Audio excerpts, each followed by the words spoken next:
Good morning, students. Welcome to the lecture of direct taxes. As all of you know, that we have so far completed 5 chapters now. In my previous session, I have discussed various income tax authorities, Central Board of Direct Taxes, Income Tax Officer, Appellate Tribunal, and Settlement Commission. Very small size short notes were there, and with that chapter number 5 was over, and now it is time for chapter number 6.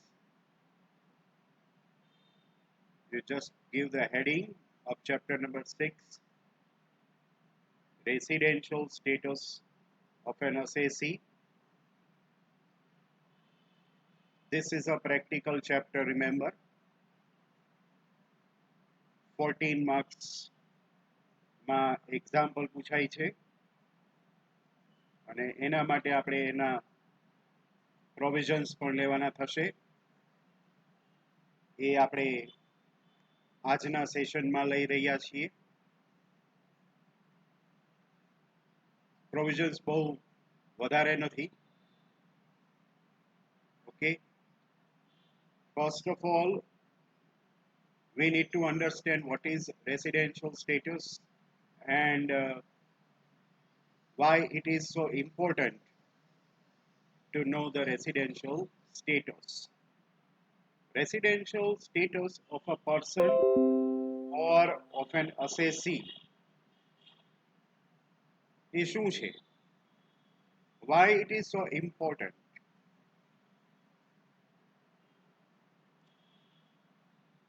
Section 6.1, of course.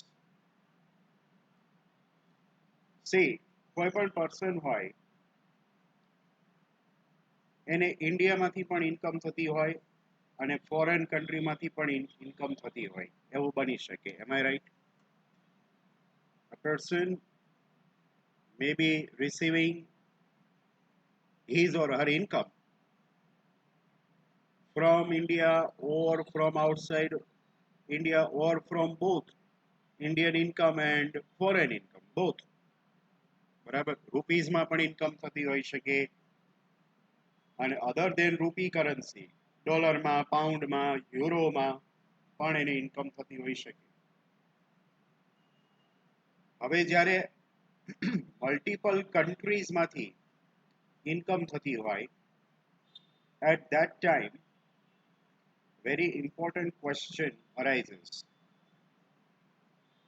which income is taxable in India and which is not taxable in India? બરાબર, કઈ income ઉપર અહીંયા tax pay કરવો પડે અને કઈ income ઉપર ઇન્ડિયામાં ટેક્સ પે કરવો ના પડે.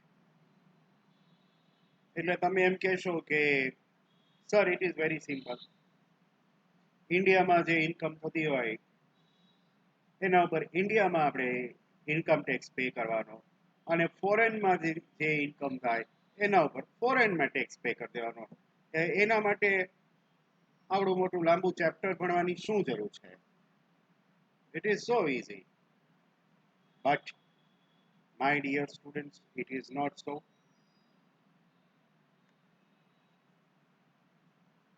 Indian income as well as foreign income are taxable in India.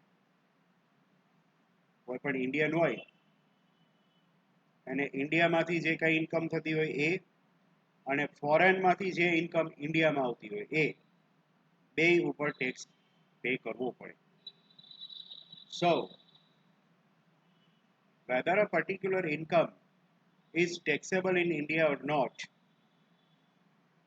for that purpose we have to determine the residential status of that person. એ પર્સનનું રેસિડેન્શિયલ સ્ટેટસ શું છે? રેસિડેન્શિયલ સ્ટેટસ એટલે એ પર્સન ઇન્ડિયન છે કે નહીં એ જોવું પડે. હવે આપણી પાસે આધાર કાર્ડ હોય, પાન કાર્ડ હોય, ડ્રાઇવિંગ લાયસન્સ હોય એટલે આપણે ઇન્ડિયન છીએ એવું પ્રૂવ નથી થતું. Remember that. આપણે ઇન્ડિયામાં રહીએ છીએ એટલા માટે ઇન્ડિયન છે એવું નથી. ઇન્કમ ટેક્સ એક્ટ 1961 એમાં સેક્શન નંબર 6 આપેલી છે. As per the provisions of those section number 6, we will determine whether the person is an Indian or not.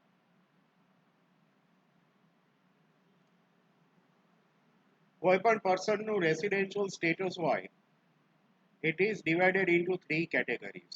આ તમે લખતા જજો. હેડિંગ આપજો પ્રોવિઝન્સ ઓફ સેક્શન 6 અને એની નીચે રેસિડેન્શિયલ સ્ટેટસની 3 કેટેગરી આપજો. There are 3 categories. Category number 1 is resident. Resident એટલે ખાલી ઇન્ડિયામાં રહેતો હોય, ઇન્ડિયન સિટીઝન નહીં. બરાબર? He is living in India, only that. That is why only resident. Not an Indian citizen. એને ઇન્ડિયન સિટીઝન ન કહેવાય. ઇન્ડિયામાં કેટલાય રહેતા હોય, બધા ઇન્ડિયન સિટીઝન ન પણ હોય. Second category ordinary resident. આને કહેવાય ઇન્ડિયન સિટીઝન. Ordinary resident. આપણે બધા જે છે આ સેકન્ડ કેટેગરીમાં આવીએ છીએ. Let me tell you. All of us are ordinary residents. And one more category is there, non-resident. જેને આપણે NRI કહીએ છીએ, non-resident Indians. એ થર્ડ કેટેગરી થાય. હવે આ ત્રણે ત્રણ કેટેગરીના રૂલ જોવાના છે. And as per those rules, we will decide whether a person is resident or ordinary resident or non-resident. Let us see the rules.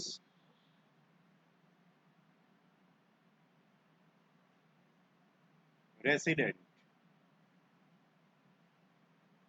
Section 6 એમ કહે છે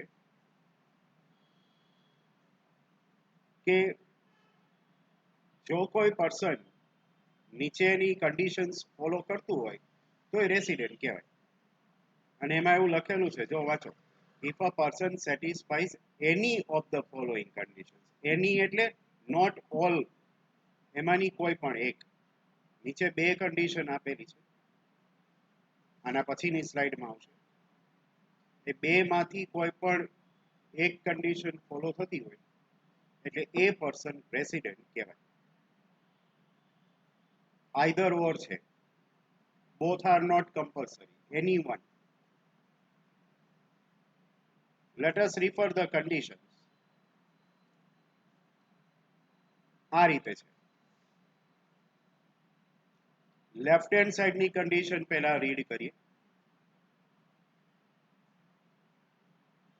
He must have been in India for minimum 182 days during previous year 2019-20. આપણું previous year તમને ખબર જ છે. Starting from 1st April 19 to 31st March 2020. આ બે વચ્ચે મિનિમમ 182 ડેઝ માટે એ પર્સન ઇન્ડિયામાં રહેલો હોવો જોઈએ. સળંગે સળંગ રહેવો હોવો જોઈએ એવું નથી. કટકે કટકે આવ્યો હોય, પહેલા 15 દિવસ આવે, વળી જતો રહે ફોરેન, વળી પાછો આવે, 40 દિવસ રહીને જતો રહે, વળી પાછો આવે, 2 મહિના રહીને જતો રહે. એ જેમ આવજા કરવી હોય ભલે કરે, બરાબર.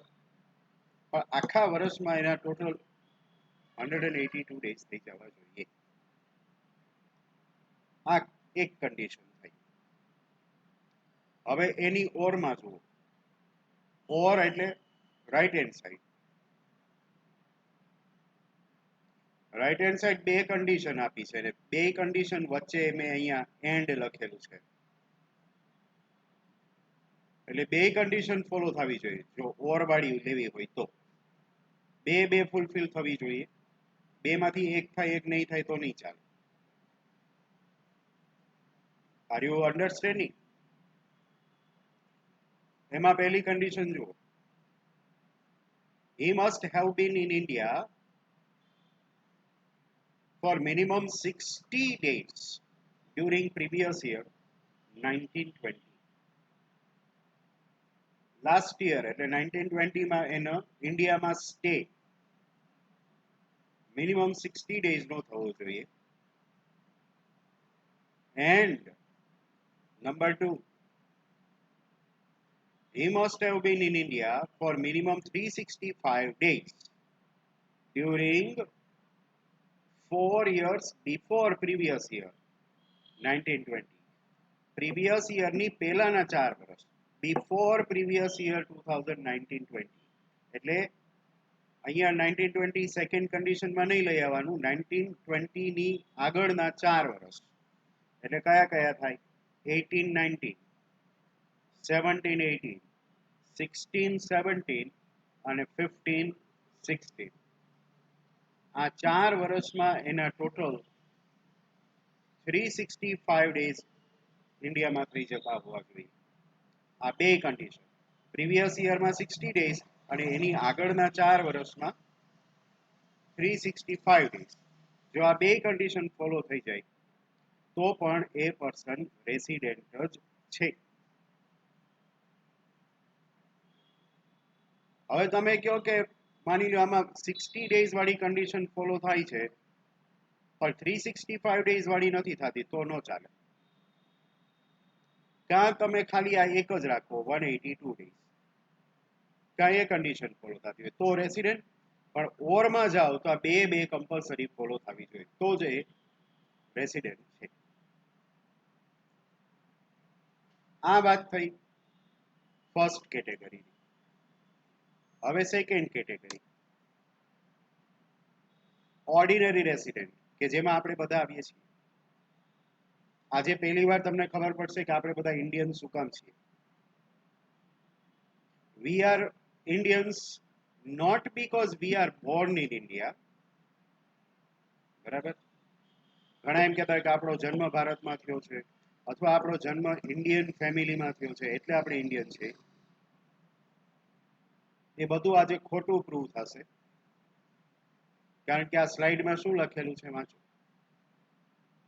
if a person satisfies all the following conditions he is qualified as ordinary resident અહીંયા the word છે which is important is all the following conditions are to be satisfied નીચે ત્રણ કન્ડિશન આવશે ત્રણ કન્ડિશન ફૂલફિલ થતી હોય એ બધા Indian જ છે and you will be surprised to know that all of us are following all the three conditions. Here they are. These are the three conditions. Refer first condition. He must be resident of India for the previous year 1920. એટલે પહેલી કેટેગરીમાં આવેલો હોવો જોઈએ resident first category આપણી જે હતી એ resident છે બરાબર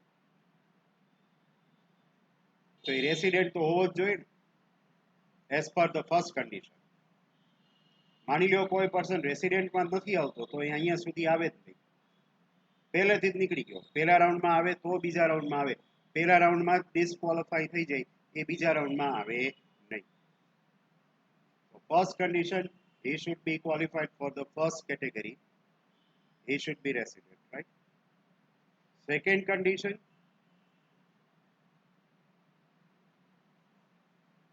he must have been in India for minimum 730 days during last 10 years before 1920 again before 1920 1920 ની આગળના 10 વર્ષમાં એના ટોટલ 730 દિવસ થઈ જવા જોઈએ આ મિનિમમ છે મેક્સિમમ જેટલા થાય એટલા and the third condition A read કરો અને લખો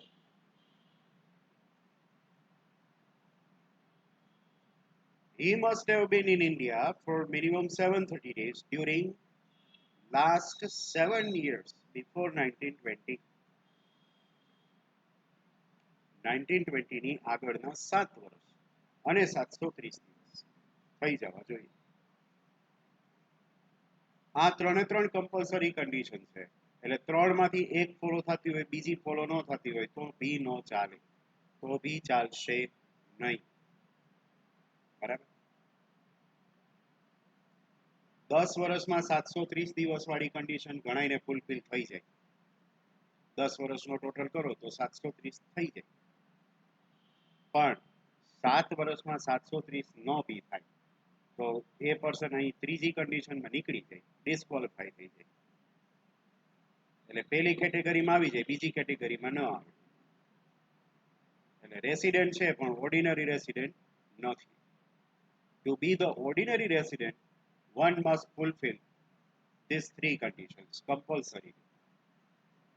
આ છે એના પ્રોવિઝન્સ છે, બસ આટલા જ આના પ્રોવિઝન્સ છે. ત્રીજી જે કેટેગરી છે એ નોન રેસિડેન્ટની છે. એના માટે કોઈ રૂલ નથી, કોઈ પ્રોવિઝન નથી.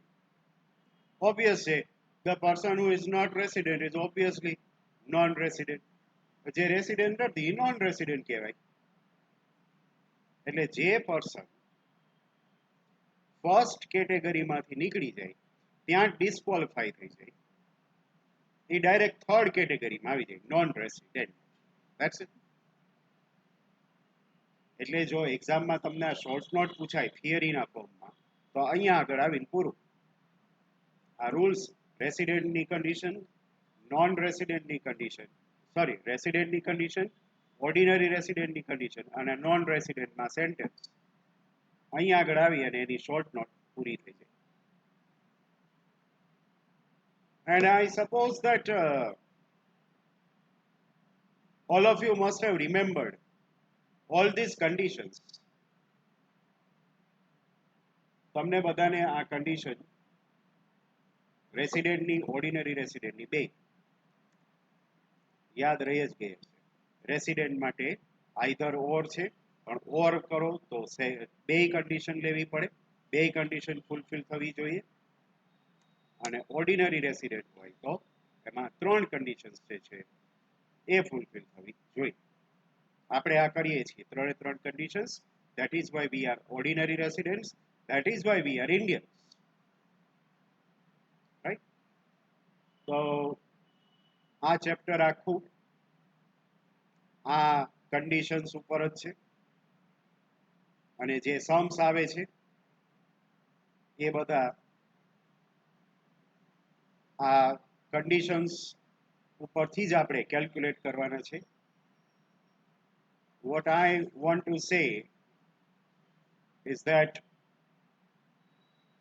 you have to remember these conditions.